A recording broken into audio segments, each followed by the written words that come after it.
Good afternoon, mayors. We've got a full agenda. So if I could just have your attention, please. Good afternoon and welcome to our lunch.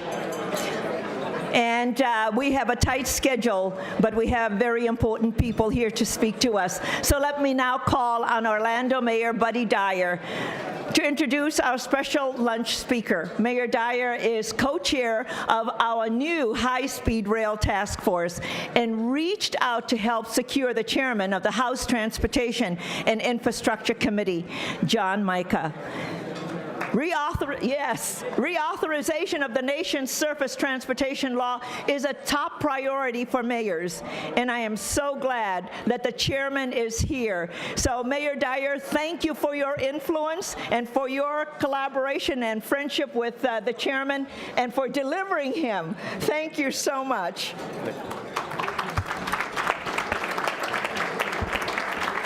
Thank you, Mayor Kautz. It's really a great honor to be able to introduce Congressman Mica outside of his district and his turf up here. Congressman Mica has been in the Congress since 1992. He and I first ran for office together. I was running for the state Senate and he was running for the Congress, and a lot of our district overlapped, and we have been good friends and allies across the aisle ever since. He has been Mr. Transportation in Florida for sure and across the United States. People look for his expertise, and in the 112th Congress, his membership has elected him chairman of the House Transportation and Infrastructure Committee, and I think he's probably the most knowledgeable person in the Congress on transportation issues, and it's wonderful that we have him in Florida. And I want to take just a moment to speak about two things, and I'm not going to take up all his time, but we have another Congresswoman, Congresswoman Brown, and from Florida, who also serves on the Transportation Committee, and she's on the other side of the aisle, a Democrat. And Congressman Mica and Congresswoman Brown have work together hand in hand, and their styles are drastically different. Their thought processes are different. Their politics are different, but they've been able to agree on what's good for Florida and what's good for the United States in transportation issues. And when we have this bitter partisan environment where sometimes people can't talk with each other, they are such a great example to other people in Congress and state legislatures and even at the local level of what you can do when you put the partisan differences aside and work towards common goals. The other thing I want to talk about with Congressman Mica, he's been a staunch advocate on the high-speed rail project. I'm chairman of the Central Florida Commuter Rail Authority, better known in my area as SunRail, and that project is a 61-mile commuter rail system that would not have happened in Florida but for the efforts of Congressman Mica. So I'm very proud of my congressman. I give you John Mica.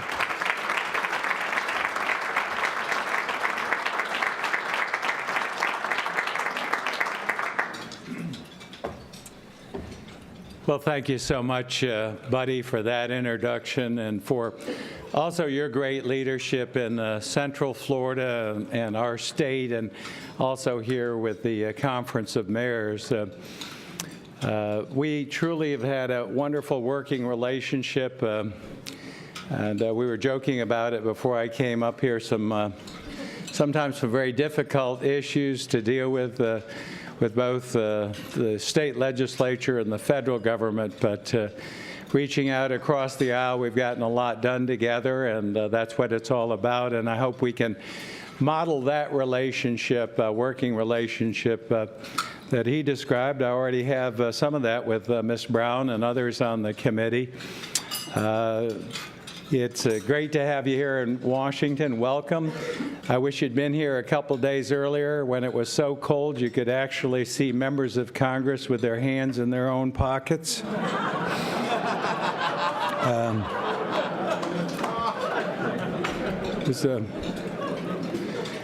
I got some of my start in local government. Actually, my job after being an aide to a congressman was to take some local governments apart and put them back together again and suggest changes. I think I was run out of at least one or two communities trying to do that, but what I got to see in that job was the task that you all face every day You're on the front line. You're dealing with constituents. You're making decisions that impact your neighbors and your friends and people that you live with on a daily basis. Served in the legislature for a couple of terms. You get a little bit further away in the state capitol, and things become a little bit more abstract. And then the federal government, well, this is like sort of a trip outside my district, right outside my district to Disney World, to Adventureland sometimes. But I have to commend you on what you do day in and day out in serving people, addressing real issues and getting things done. We're further away from that, and it's my hope that we can close some of that gap during my short tenure in working with you and helping you meet challenges. Buddy didn't tell you, but I have a unique perspective, bipartisan perspective in Congress. Some of you, the older ones, might remember my brother Dan Mica, who was a member of Congress from 1978 to 1988. He was a Democrat member. He's still very active in the Democrat Party. We're the only two brothers since 1889 from different political parties to serve in Congress. So. And then I have another brother who was an aide to Lawton Chiles when he was U.S. Senator, and an aide to Bradamus, who was the Democrat whip. Now, people ask me why I'm a Republican and why my brothers are Democrats, and I tell them I'm the only one in the family that learned to read. Now, for the benefit of the many Democrats out here that are serving with distinction, you can take consolation in the fact that that gets told twice as many times, with my brothers being able to read and not me. So, but we do joke about it. We do try to. When my brothers and I talk, we try to focus on what's important for the country and for our families and for our future. And I know that's what you do every day, and again, I applaud you. Inherited the chair of this committee that you all have to deal with. First thing I found out, even when I was the ranking member, is there's no operator's manual. So we're sort of winging it. I'll have a little bit different style than my predecessor, and many of you know and love and work with Jim Oberstar. And I had the privilege of working with him, very knowledgeable about transportation. I'm going to operate a little bit differently, you'll see. Let me just tell you a couple of things that I feel that we need to do and I need to enlist your help on. One is I chaired the aviation subcommittee from 2001 to 2007. In 2003, I did a 4-year authorization bill which sets the policy, the funding formulas, and the projects for the federal government for operating our nation's Federal Aviation Administration and overseeing our aviation industry. That industry accounts for 11% of our economy. We saw the impact, and you see the continued attempts by terrorists to try to subvert that system because they know it's important to our economy. 2003, I passed a 4-year authorization. That expired in 2007. We've had 17 extensions of that legislation. I never intended it to last that long, but fortunately it has. But that's not the way to run a legislative process, because you, who also deal with our nation's cities, also deal with many of our airports, and our airports are such an important transportation and commercial link across the country. So the first thing out of the box is going to be to move that stalled bill. We'll hold hearings. I'm going to hold hearings February 7th and 8th right now, and I plan to get that out post-haste. Before coming here, I spent the last hour with Secretary LaHood. I view him not only as a personal friend, but he and I having a strong working relationship. He concurs that we need to get that measure moving, and I need your help to move it through the other body, the snail-paced body, the United States Senate. So that's one reason why I'm here. The second thing we need to do is we've got to pass a long-term, and I hope a 6-year, robust transportation bill for the nation.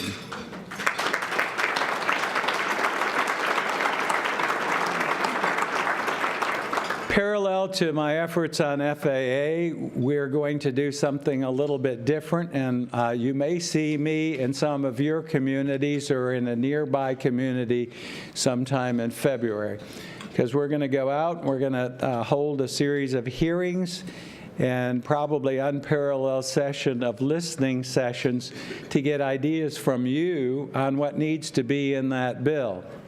And I hope to come back by the end of February with some of the ideas you've provided, and in our hearings and meetings around the country, which again will begin in mid-February, and put that bill together and move it out of the House of Representatives as soon as possible. Many of you deal with transportation issues and many of you are dependent on some federal assistance and some of our programs. I hope to do a couple of things. One, to find ways to assist you in meeting those challenges. And I'll tell you, too, as far as being mayors, I'm a strong advocate of mass transit, a strong advocate of assisting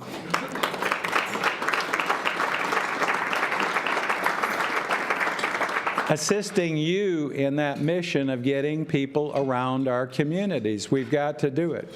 And whether you've got a small bus operation or you're one of those with a fixed transit system or hoping to increase your mass transportation system, we need to be good partners and reliable partners and have some definition out there on a long-term basis by which our partnership can continue and we can be dependable and depended upon by you as a partner.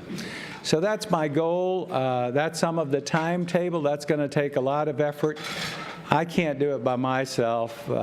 We've got a large number of new members in Congress. I urge you to get their ears, tell them your priorities, your ideas. I am open to any suggestions for financing, creative ideas. And finally, I want to speed up the process. Any of you who've dealt with federal paperwork, federal regulations, federal red tape, I'm sure you could tell me you've had it right up to here. And I want to speed up the process. I want to give as much flexibility and as few mandates to you as I possibly can deliver.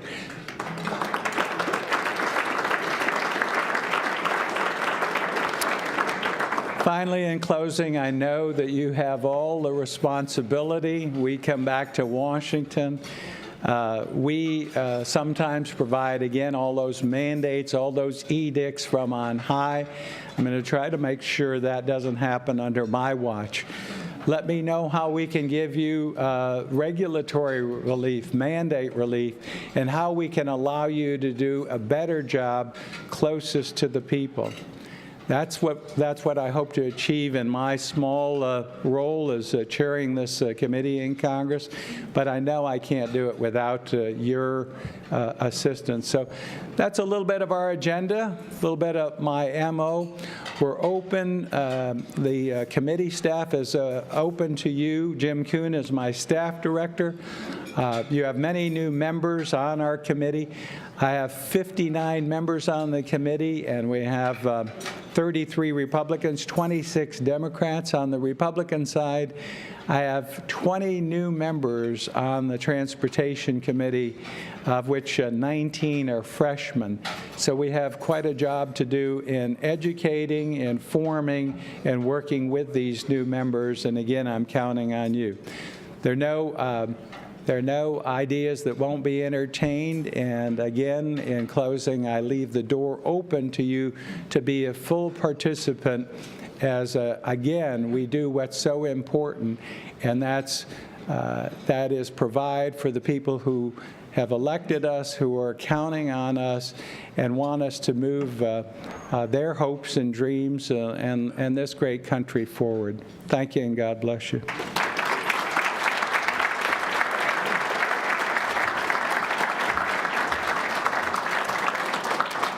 Mayors, Chairman Micah has really, Gone out on a limb. I asked if he would take a couple of questions, and he said yes, he would. Yeah. So we'll take 2 questions. Mayors, do you have a question for the chairman?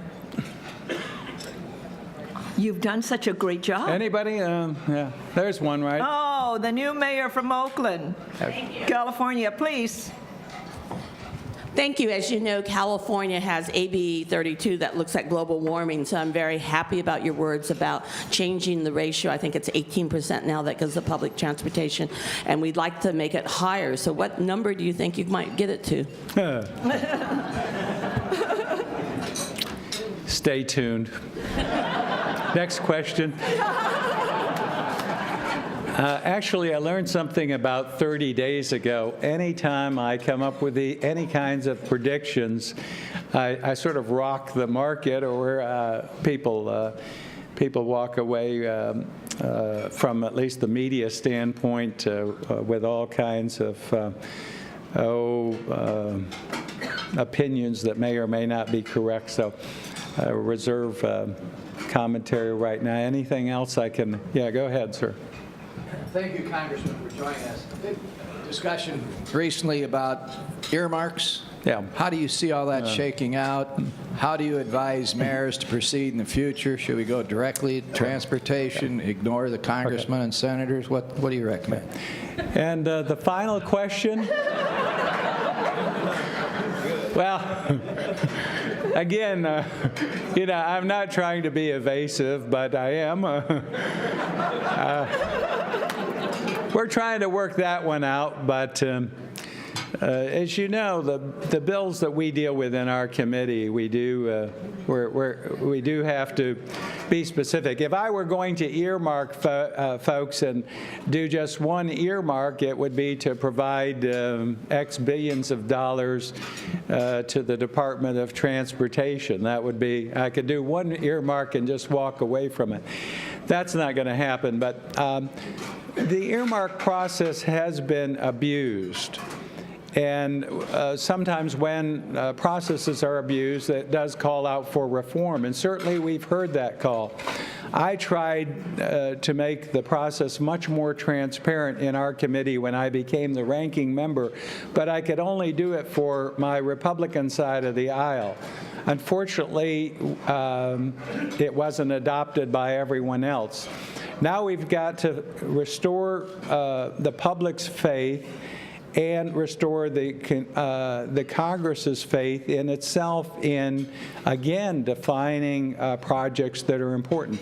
I personally believe that the elected representatives of the people are in a good position to work with their local elected leaders and help determine how federal money is expended in those districts and across the United States.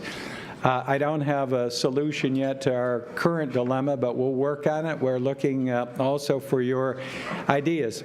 Let me also say that I'm critical sometimes of administrative earmarks. I criticize the Bush administration. When we had 1,155 transportation earmarks, and we gave nearly $1 billion to the Bush administration, and they gave out 5 earmarks, administrative earmarks. Most of those went south. They were not successful.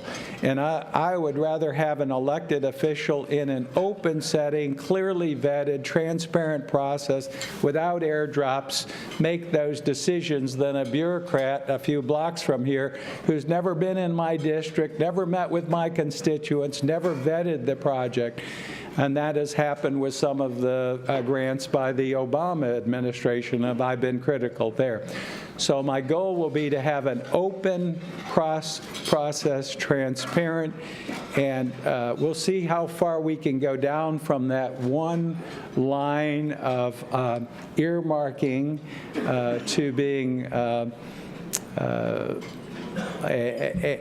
little bit more interactive with you all out there on a project basis. Okay, well, now we got it started. Okay. Okay. This will be the last one because we have another congressman who Yeah. needs to get back to the Hill as well. Very easy question, so no worries. You can relax. First of all, we want to thank you for your support of commuter rail and the idea of moving people more efficiently. We're all about efficiencies as mayors.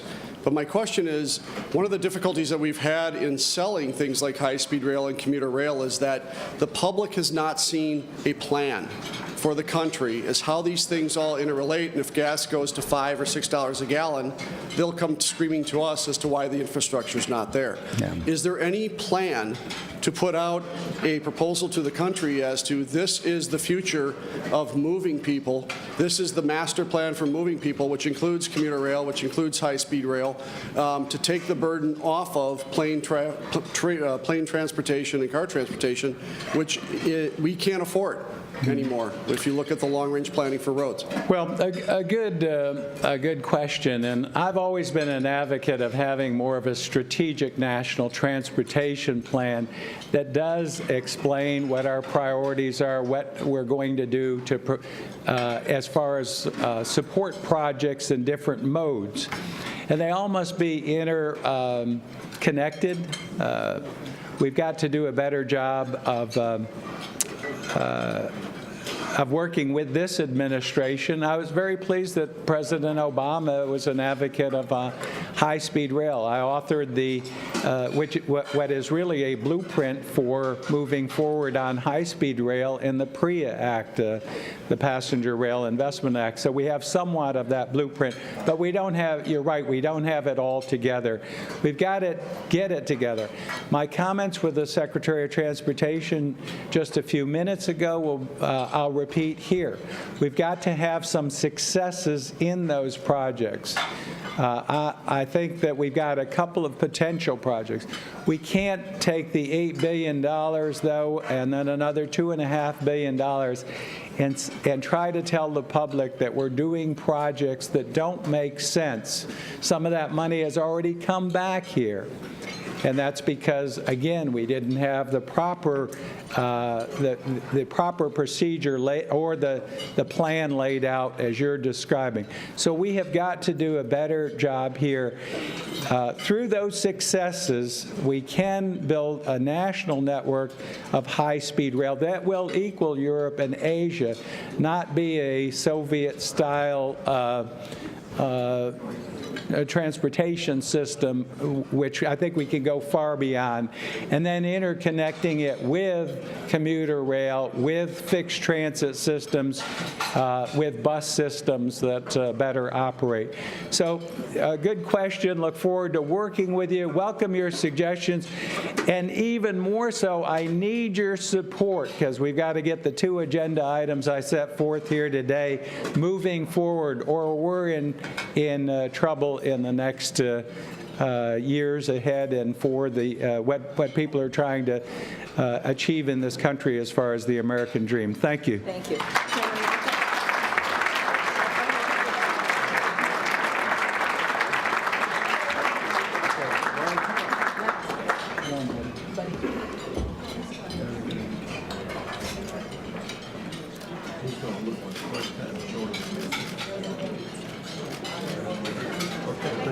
Good.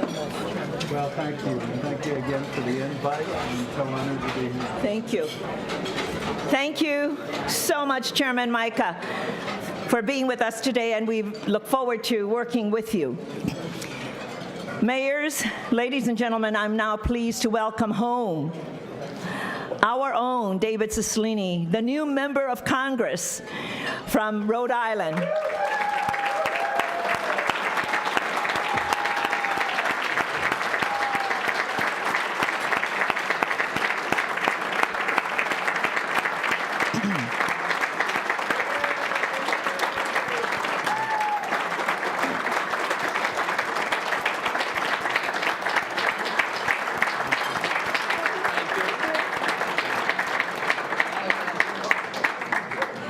As you all know, Representative Cicilline was a strong member of this organization as mayor of Providence.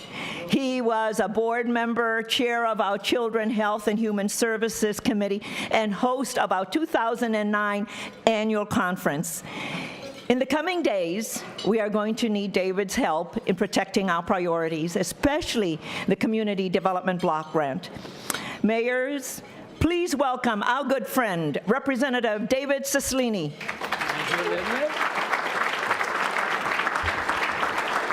Good afternoon.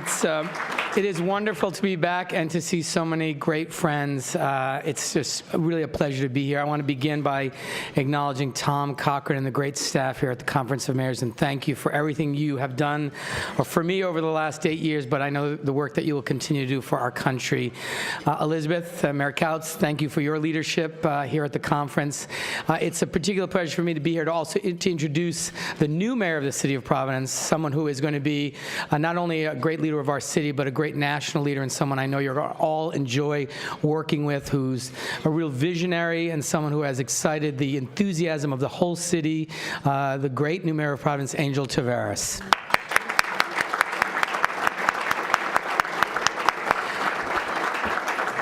And I know we are also joined by another wonderful mayor from the state of Rhode Island, the mayor of Cranston, Mayor Alan Fung. He's here somewhere, also a wonderful leader in our state, and I want to welcome him as well. I'm here really to first say thank you for the work that you are doing as mayors of this country. I know firsthand that virtually all the great ideas that are generated in government happen at the local level, and mayors develop real solutions to real problems. You have the responsibility of every single day delivering services to the constituents you represent.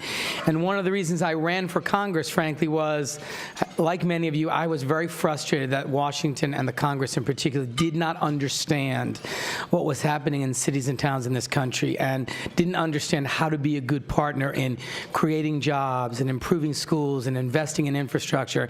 And so I got elected to Congress and understand that certainly my first responsibility is to represent my great district in Rhode Island, but I will bring to the Congress of the United States the perspective of a mayor. I think there are about 16 of us now.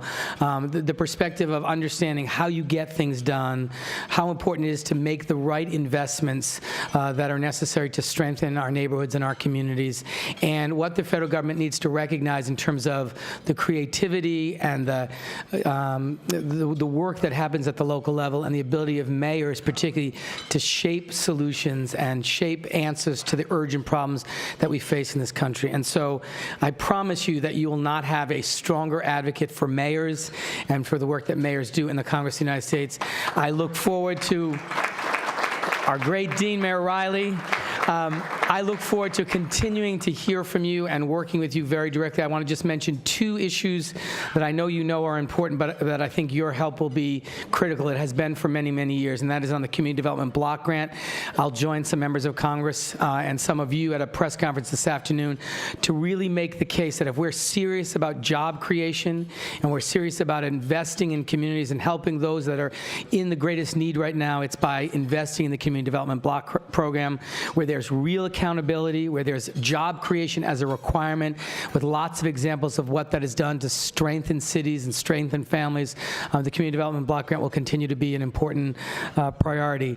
The Energy Environment Block Grant is something the U.S. Conference of Mayors created. It has made a real difference in terms of developing and producing renewable energy and reducing carbon emissions in this country. Mayors led that work. We need to continue to make that a priority as we develop a national energy policy, and the idea of giving that kind of flexibility to cities and mayors is, I think, very, very important.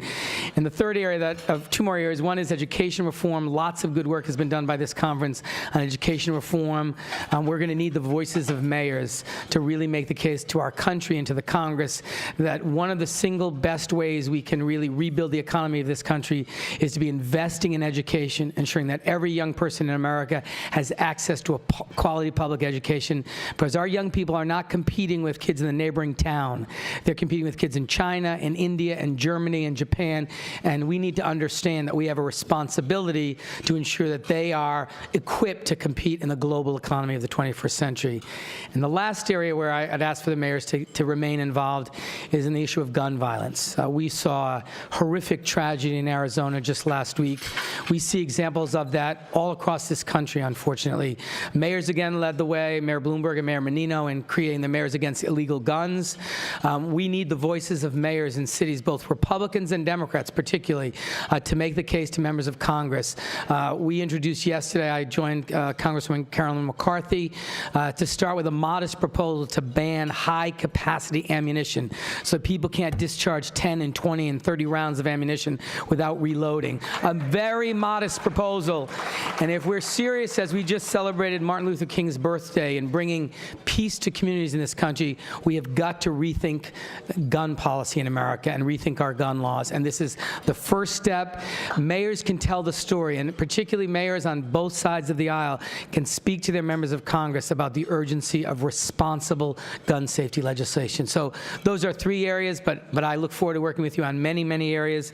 I salute you all for the work that you are doing and will do. I will always consider my service as mayor of a city to have been the greatest privilege I've ever had, because what you do and what I did matters the most to people who live in cities and towns all across this country. So congratulations. Thank you for the invitation to be here today. I look forward to working with you.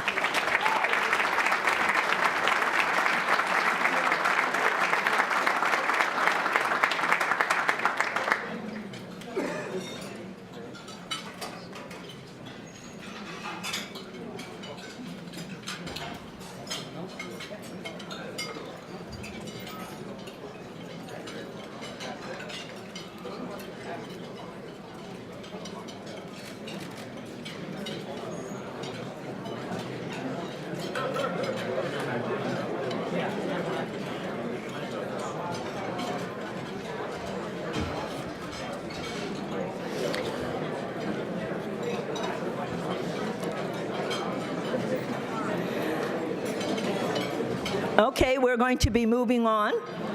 Thank you, Congressman, for being our champion. We appreciate that, and we really will take all of your words to heart. Now we will begin the program for the U.S. Conference of Mayors Water Conservation Achievements Award. This is the first time we have held this competition, which has been designed to support the wonderful efforts of our members and what mayors are undertaking to save water, one of our most precious resources. 54 cities submitted application for consideration, and a panel of 3 independent judges was convened to review the applications and select 2 winning cities. Let me thank all of the mayors who applied, and I thank Siemens for providing sponsorship support for this award. Joining us today from Siemens is Lucas Loeffler, the Chief Executive Officer of the Siemens Water Technologies. Mr. Loeffler has a global responsibility for providing water technology to both the municipal and industrial markets. Please join me in welcoming Lucas Loeffler, who will announce our winning mayors. Mr. Loeffler. There you are. Thank you very much.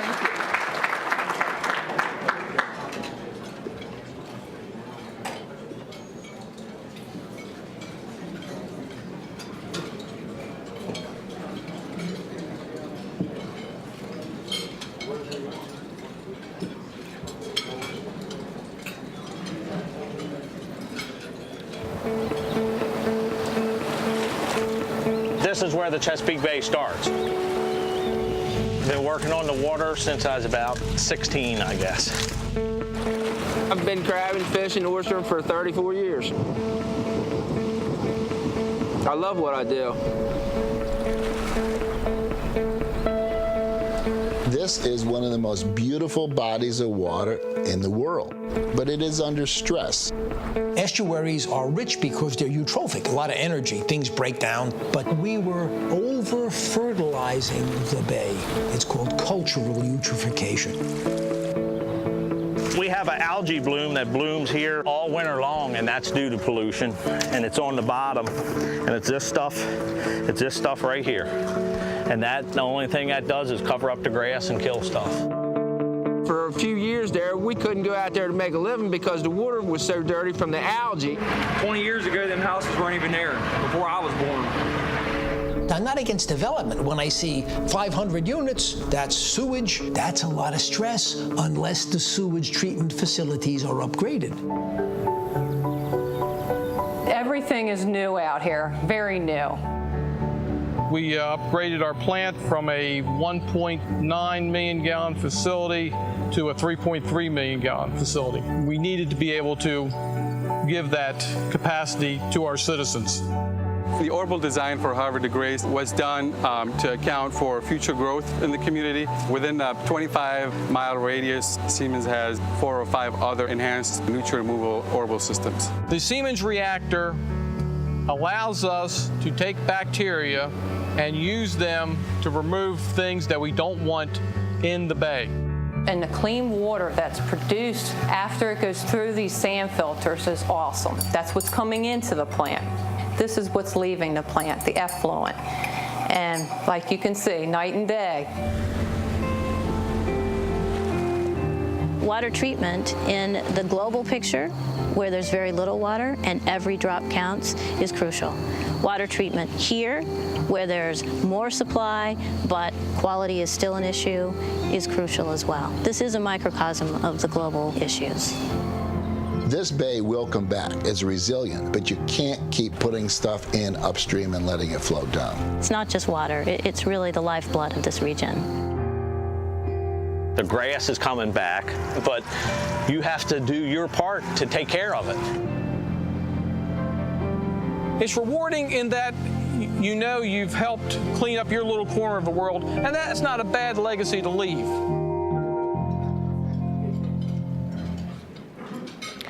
Good afternoon, ladies and gentlemen. Mayor Kaus, thank you very much for the warm welcome. And let me say that it's a great privilege for me to be invited and to speak here as a foreign national and to be able to help serve America's communities with what we do for you. Havre de Grace, Maryland is a story of what communities all around the United States are challenged with every day, meeting the needs of their citizens and doing right by the environment. I would expect many of your communities are faced with these challenges too. What I find encouraging about this story is how the regional communities, the local and federal government, how industry and concerned citizens have come together to meet the water quality challenges of that region. Water availability and quality is critical to the health of our communities, to continued economic growth, and to the future of our cities. Urbanization and demographic change pose serious challenges to water quality and availability. According to government statistics, 36 states will face water shortages by 2013, only 2 years from now. Overlay aging infrastructure, which presents significant health risks and financial challenges for cities large and small. And we're no longer able to defer these infrastructure problems to future generations. It's a challenging environment for cities. Siemens takes the health of the environment and our natural water resources extremely seriously. At Siemens Water Technologies, we have 6,000 dedicated people around the globe helping support communities and industry meet these water quality and quantity changes. Technical expertise and innovation are our lifeblood and our heritage, dating back to the invention of the chlorinator, which was used to stamp out cholera and other waterborne diseases early in the last century. As an organization, we're investing heavily in technologies that reduce energy, reuse and recycle water, and reduce waste. Innovation leads us to the opportunities of tomorrow and sustains the water quality and health of our cities today. However, technology is just part of the solution. There is no single solution. It's the collaboration of the technology, conservation, public education, and government consensus. I'm confident that the public and private sector will continue to work together to educate the public about the vital importance of the health and the nation's water supply. Part of the dialogue is the value and the true cost of water. Water is traditionally the lowest cost utility at fractions of a penny per gallon. Many people do not understand the costs of water treatment and delivery, including energy cost. It's time to place a high economic and political priority on clean water needs, because traditionally, clean water has been undervalued and water projects have been underfunded. We need to identify the true economic value of water and fund programs accordingly across the entire U.S., not just in water-stressed areas. Second, greater energy efficiency is also critical for water sustainability. As consumers become more aware of the cost of energy, they need also to understand the interconnection between water treatment and the energy required to operate water treatment facilities. Over 3% of the U.S. electric load is used at the nation's 60,000 water and 15,000 wastewater systems. Energy costs are nearly 30% of the operation costs at a wastewater facility. Reducing water consumption reduces energy consumption. And finally, it's working together to more effectively manage the limited water supply that we have, whether it is through public education, through conservation measures, or creating usable water by recycling and by reuse. For example, the state of Florida sees water reuse as critical to its future. Currently, Florida leads the nation by reusing 660 million gallons of reclaimed water each day. Bottom line is, technical solutions exist today to reduce the burden on source water, like reuse, desalination. Both are viable and becoming more and more accepted.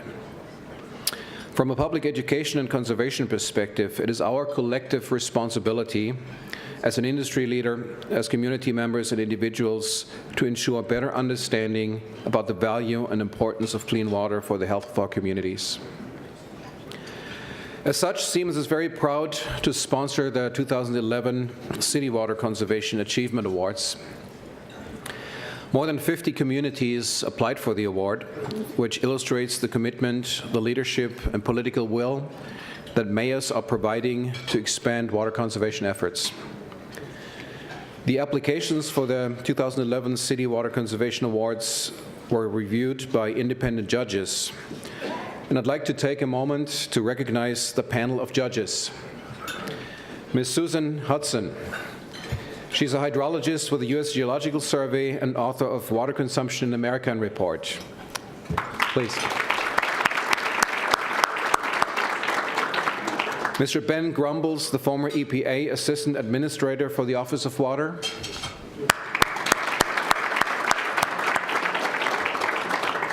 And Mr. Tracy Meehan, the former EPA Assistant Administrator of the Office of Water.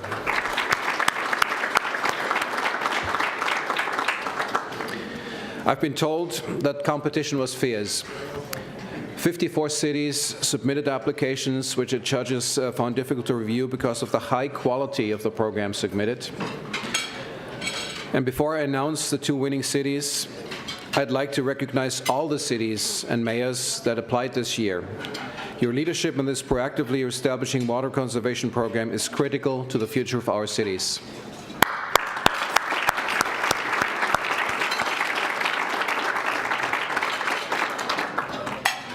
I would now like to announce the first winning city. Their program was based on the premise that no new water would be imported to augment their water supply. They implemented a policy to require new development to find water supply through water savings and conservation. And they adopted a system of incentives and disincentives to achieve their goal. Through their program, they achieved a 33 gallons per capita reduction in water consumption. The first winning city is Napa, California.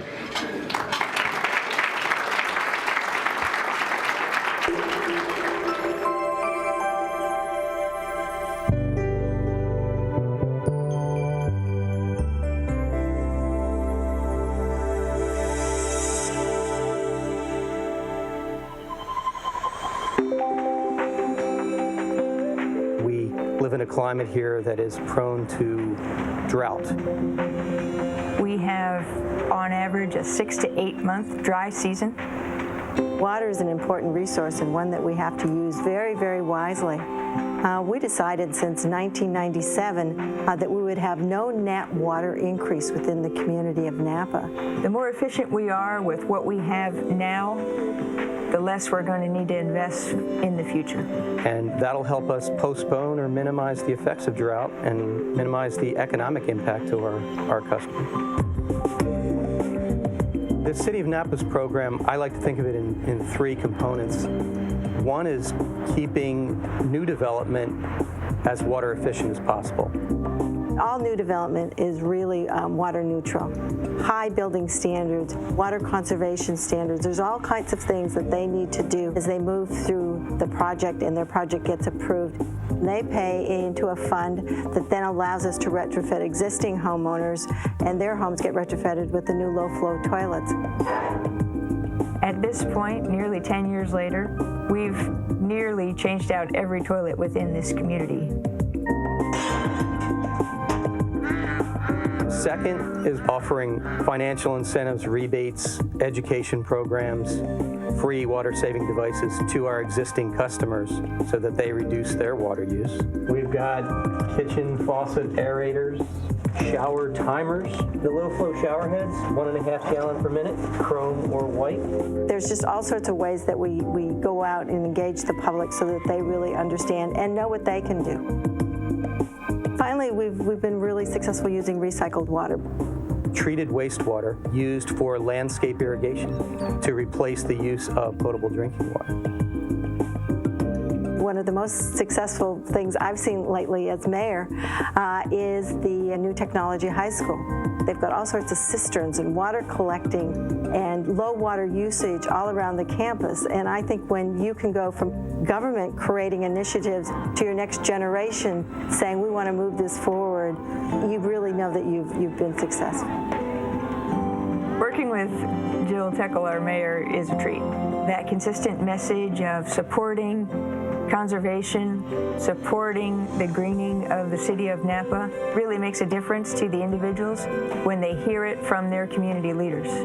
She trusts her staff, so we get a lot of support and we get good messaging with the mayor who always gives kudos to our efforts. When you know how important water is to the future of your community, and you set that goal and you keep that in front not only of your staff but of your community, then everybody's working to achieve that. So part of the goal of a good council of a mayor is to say, here's our goal, here's multiple strategies, how are you participating? And then to show them the success of what they're doing and to show them that indeed we're using less water than we did in 1997 with all these new opportunities coming into the community. That makes me pretty proud.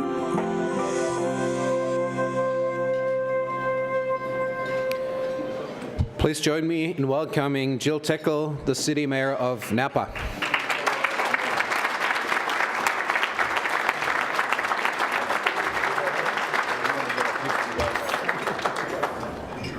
Well, thank you. You know, I wanted to get up here mostly because I wanted to see how the teleprompters work, and they only work if you write something to put in them, I guess, because this is not helpful.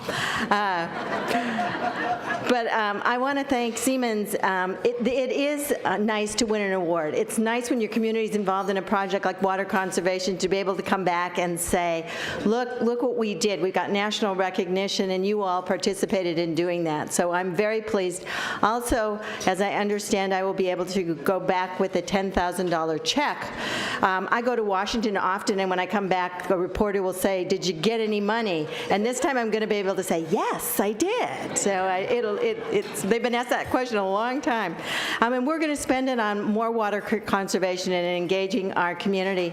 And I know many of you here today have said, you know, Jill, we'd like to come out. We're going to come out and visit in Napa, and you can help me continue this the way we're going with our conservation if you commit to drinking wine, not the water, okay? It's a deal. Thank you. Thank you. I was thinking I should perhaps hand deliver the check to you in Napa. He wants to hand deliver the check to me in Napa.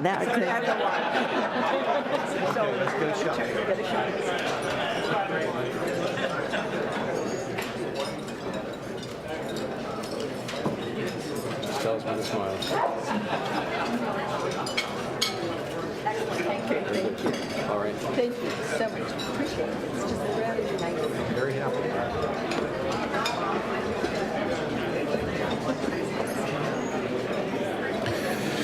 Now for the runner-up, our second winning city. Our second winning city has an established program which has a comprehensive approach to water conservation.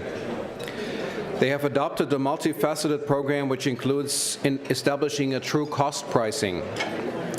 In addition, their program has consistent annual reductions in excess of the national average. They achieved a 35 gallons per capita per day reduction in consumption with a 27% reduction in water consumption in 1 year. The second winning city is Sandy City, Utah. Please welcome the Director of Public Utilities, Shan Pace.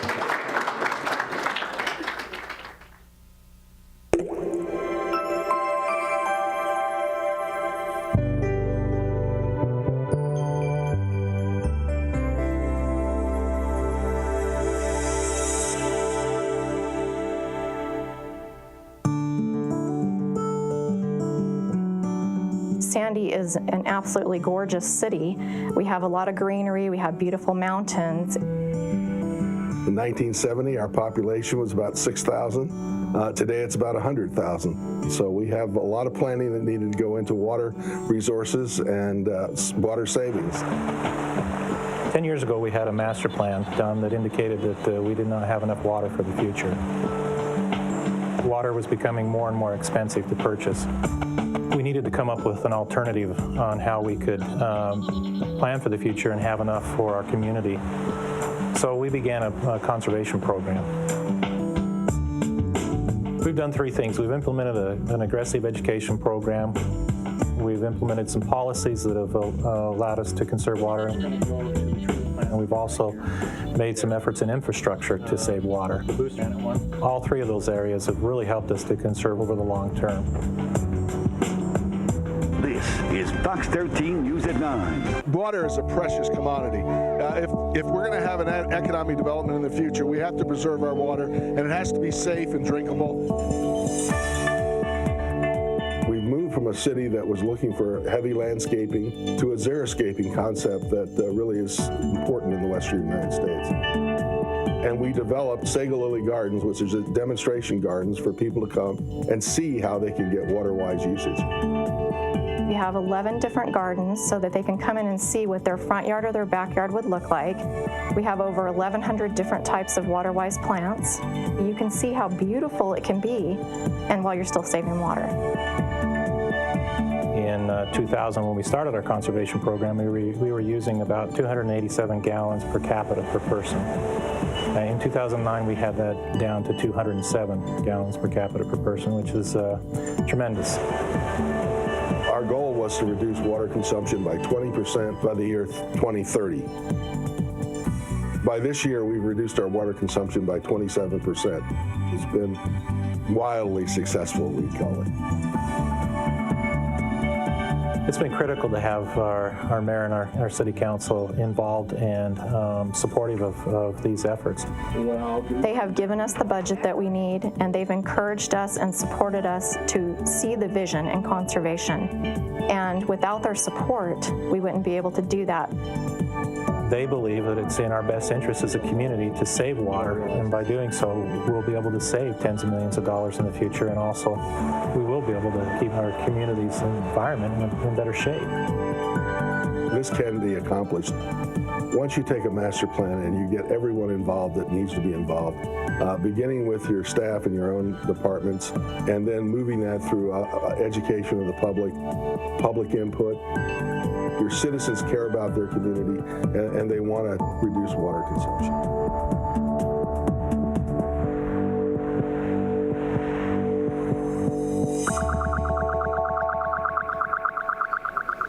Please welcome Shane Pace, the Director of the Public Utilities. Congratulations.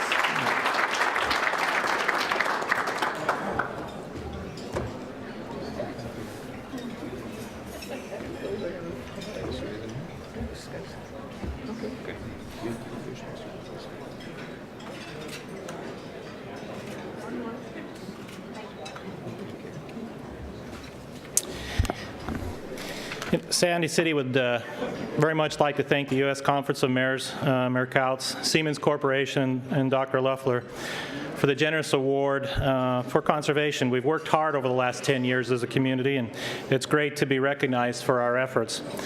I must thank Mayor Tom Dolan, who is unable to be with us today because of a family health issue, and our City Council for their continued support in funding our various conservation programs and implementing the necessary policies that we needed to have in order to encourage conservation.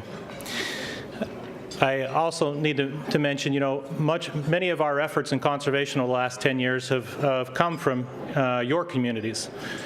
We've looked at other communities and we've tried to pattern our program after your communities. Communities like Salt Lake City. Salt Lake City has been a great partner for us in learning how to conserve water over the long term. Lastly, but not least, I would like to thank Kim Singleton. Kim, could you please stand for just a moment? Kim is our water conservation coordinator, and much of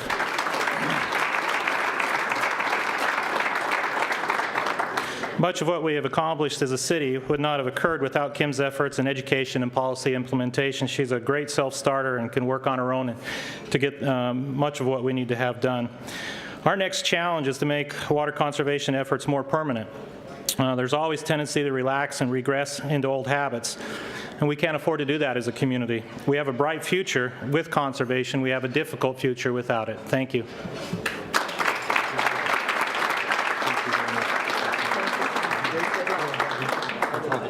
Thank you. Okay. Thank you. Ladies and gentlemen, this concludes my presentation. Let me thank you again for the privilege to speak here at this conference. And let me also point out that we have a team of experts here on the front tables who are more than happy to talk to you during the following days of this conference. Thank you very much again. Thank you.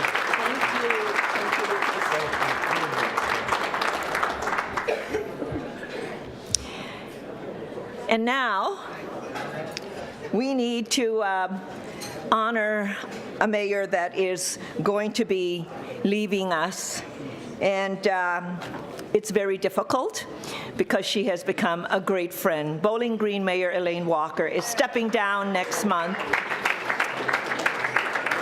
And we all know she was appointed to Kentucky's Secretary of State. We're so proud of her. It's the state of Kentucky's gain and our loss. Mayor Walker has been a strong member of the Conference of Mayors, serving as on the Board of Trustees. She's also chair of the International Affairs Committee and past chair of the Women's Mayors. She is also president of the Kentucky League of Cities. Elaine is the first mayor in Bowling Green's history elected successive terms. She has nearly 30 years of government experience, including positions with 2 U.S. representatives and the Los Angeles City Council. And on a personal note, she has been a great friend to me and is a strong supporter of the Conference of Mayors. Elaine, I wish you all the best in this new exciting chapter of your life. And we honor you and thank you for all that you have done for us. Thank you.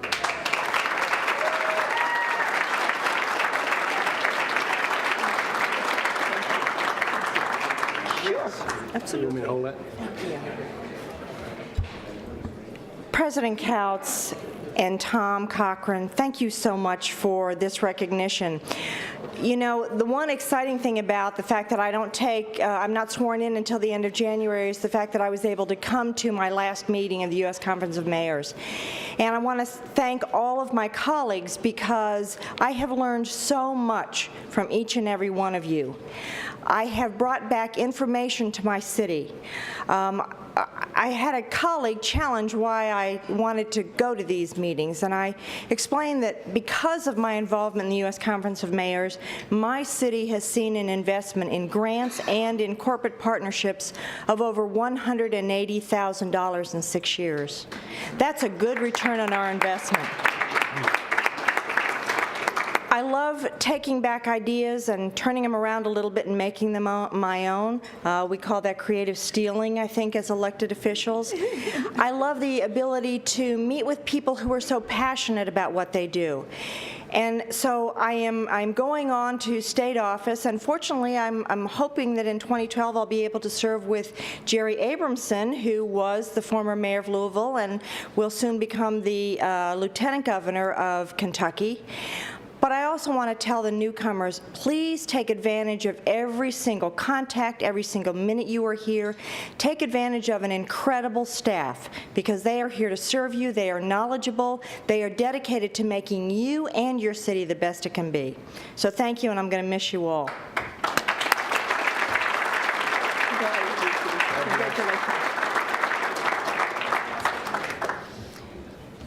God bless Elaine. And now, mayors, one of our own is celebrating a birthday, and I'm not the one with the voice. This guy is. I'm usually in the background doo-wopping, so. So, Joe Riley's birthday is today. Yay! So, happy birthday to you. Happy birthday to you. Happy birthday, dear Joe. Happy birthday to you. Great. Okay. With that, our luncheon meeting is adjourned. And remember, 2:30, mayor's only session. We need to talk. Come back.